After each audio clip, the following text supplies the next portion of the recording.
jenis binatang kurban. Ya. Di dalam surat Al-Hajj itu disebutkan walikulli ummatin ja'alna mansaka yadhkuru smallahi ala ma razaqahum min bahimatil an'am. Ya.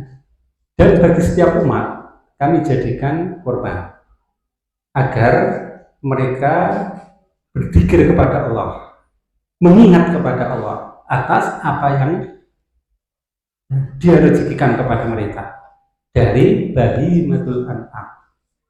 Ya, dari bahimatul an'am. Bahimatul an'am itu secara bahasa bermakna binatang ternak. Ya. Binatang ternak itu ya pada umumnya itu memang dipelihara oleh manusia. Ya, dari jenis-jenis yang setiap tempat atau setiap daerah itu mungkin berbeda-beda, tetapi mempunyai ciri. Yang pertama adalah binatang itu halal dimakan dagingnya, itu ciri utama. Jadi kalau orang biasa memelihara binatang itu tetapi hal tidak halal dagingnya, babi misalnya, itu tidak disebut binatang ternak, walaupun kenyataan orang banyak yang berternak tersebut. Ya, jadi pertama binatang itu dari jenis binatang yang halal dagingnya. Ya. Kemudian kriteria yang kedua, binatang itu makannya adalah tumbuh-tumbuhan. Kalau dalam bahasa biologi apa? Herbivora. Ya, binatang itu binatang yang makannya tumbuh-tumbuhan. Ya. Ini kriteria umumnya demikian. Ya. Ini berlaku di semua tempat ini.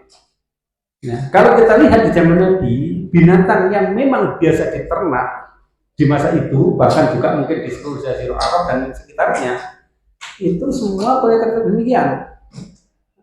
Yang pertama adalah unta. Ya, halal dagingnya, kemudian makannya adalah rumput-rumputan atau tumbuh-tumbuhan. Yang kedua adalah sapi. Itu juga demikian. Halal dagingnya, makannya adalah tumbuh-tumbuhan. Yang ketiga adalah kambing, domba, biri-biri, ya, halal dagingnya, kemudian makannya juga tumbuh-tumbuhan. Nah, ini kriteria yang harus dipenuhi. Nah, kemudian tentang jenis binatangnya, ini pada setiap daerah itu biasanya mempunyai perbedaan-perbedaan. Di hampir seluruh Jazirah Arab dan sekitarnya, mereka biasanya memang memelihara 3 jenis binatang itu, yaitu onta, sapi, dan domba. Biasanya seperti itu. Tapi ternyata di daerah lain ini mereka tidak biasa memelihara ketiga-tiganya. Ada yang 2 jenis, ada yang 1 jenis. Contoh kalau di sini di Sumbawa sama, misalnya mereka tidak biasa pelihara onta. Mereka juga tidak biasa pelihara sapi. Yang dipelihara di mereka adalah kerbau. Ya. Nah, yang biasa dipelihara adalah kambing. Nah, sehingga kalau menurut kebiasaan dari zaman Nabi dan daerah sekitar sana, yang bisa dikorbankan di sana cuma 1, yaitu kambing. Ya. Di daerah lain, mungkin daerah sekitar Balkan ada juga pelihara rusa. Dan ini biasa mereka pelihara rusa. Ya. Sedangkan pelihara unta juga enggak. Ya. Pelihara sapi enggak. Kambing juga ya, kambing enggak. Atau mungkin keduanya ditambah 1 dengan rusa gitu. Nah, ini bagaimana pendapat semacam ini? Nah, sebagian besar ulama atau jumhur ulama memang mengartikan bahimatul an'am itu adalah 3 jenis binatang yang dikurbankan di zaman Nabi dan juga zaman setelahnya, yaitu unta, sapi, dan kambing. Nah, tapi ada juga yang mengartikan bahwa bahimatul an'am itu meliputi semua binatang ternak yang bisa dimakan dagingnya. Misalnya Ibnu Hazm itu berpendapat demikian. Karena bahimatul an'am ini memang secara bahasa binatang ternak dan uruf atau kebiasaan manusia di dalam menernak binatang itu berbeda-beda. Ya, hanya harus dipenuhi 2 kriteria tersebut, minimal halal dagingnya dan makannya adalah tumbuh-tumbuhan itu. Ya.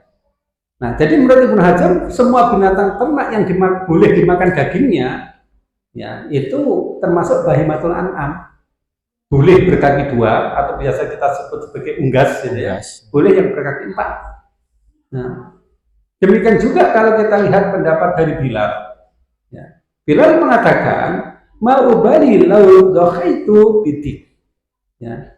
Apa pedulinya jika aku berkurban dengan menyembelih seekor ayam. Ayam jantan, ya enggak harus ayam jantan, ayam saja ya. Demikian juga Hasan bin Soleh berpendapat bahwa berkurban dengan banteng, ya, ini juga diperbolehkan. Nah, sehingga di sini jika kita memahami atau mengikuti pendapat di jumhur hanya 3 jenis, tetapi pendapat lain boleh dengan binatang-binatang yang lain, selama itu memenuhi kriteria sebagai binatang ternak yang kita sebutkan tadi. Nah, mana yang lebih tepat? Ya, kalau yang lebih tepat menurut Anda adalah pendapat dari Ibnu Hazm tersebut.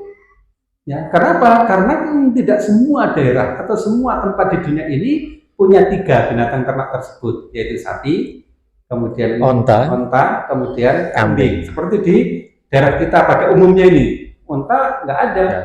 Yang ada adalah sapi dan kambing. Sehingga jadi korbannya itu berkurang. Ya, kemudian di Sumbawa berkurang hanya satu saja. Padahal mereka biasa untuk menyembelih kerbau. Mereka biasa menyembelih kerbau. Atau mungkin daerah-daerah tertentu mereka biasa menernak rusa dan biasa menyembelih itu.